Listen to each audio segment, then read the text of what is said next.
Let's talk about clear image zoom on Sony cameras.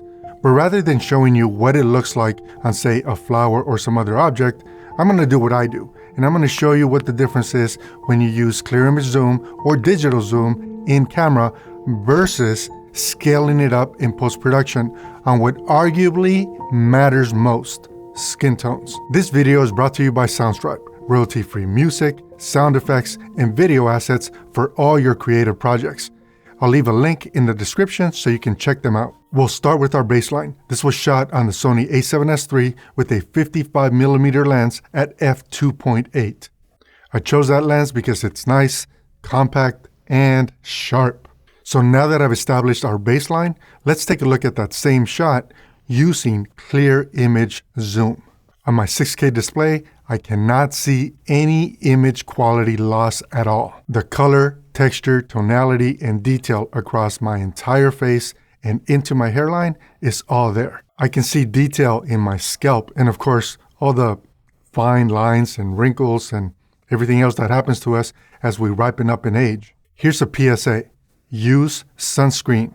You will thank me when you hit 40. So let's move on to digital zoom. This is where Sony tells us that we're going to start to see and notice quality loss. What do you guys think? Did you notice the artifacts in my eyebrows? Or maybe you noticed the focus plane shifting, making parts of my skin come in and out of focus? There is a good amount of detail in my pupils, and the skin still looks like skin with good color and tonality. So I begin to see that hit on quality anywhere where there's hair. So my hairline, eyebrows, eyelashes, and any part of the image where there's shadow or the darker areas, they do begin to see an introduction of noise. With all that said, I didn't make it easy on the camera or the lens or the f-stop that I chose with all of my moving around. Let's take a look at some side-by-side comparisons. We'll start with our baseline and bring in that clear image zoom. Both of these shots look good to me, but let me know what you think in a comment. So now let's scale that baseline shot to match the clear image zoom shot. So what we start to see here is what I've often referred to on my channel over the years as the video look. Artificial sharpening caused by scaling. And by no means, it's not bad if that is the look that you're going for. But it is not flattering for skin at all, in my opinion.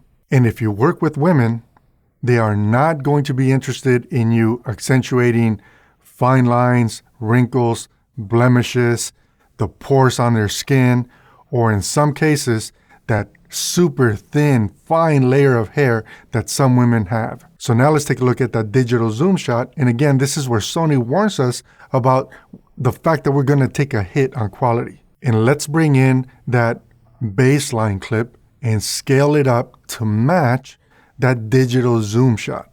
I see a much sharper image when I scale it in software in post-production, but not in a good way.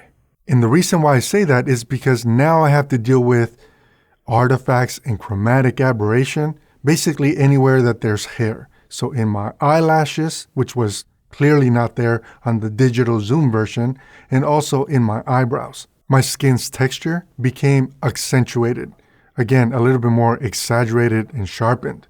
And that's not a good thing when you're working in the corporate space. The takeaway for me is simple at this point. If I'm going to scale my image, I am better off doing it in camera. Because in camera scaling, whether it be clear image zoom or even the digital zoom, like really, it's more natural. It's less artificial. It's less plasticky. It's less video-y. The more natural look is better and more pleasing when you're working with people and skin. I hope you guys found the information useful. Consider subscribing and support the channel with whatever you feel like doing.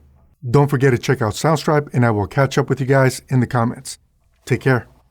Break the chain, break the chain, break the chains. I've been trying to find a way to break the chains. Saying, it be strange, it be strange, it be strange. I've been trying to find a way to make a change. Scaling it up in post-production. Are you kidding me right now? Whew, this is gonna be a long one. So now let's take a look at that clear. and I'll bring in the clear image zoom. Oh, that was stupid. Canon color. Let's talk about clear image zoom, and I'm going to show you the differences between using in-camera. Serious? I can't say camera? Let's talk about with a 55mm lens at f2.8. How am I forgetting the last line? I don't use the teleprompter. Maybe I should.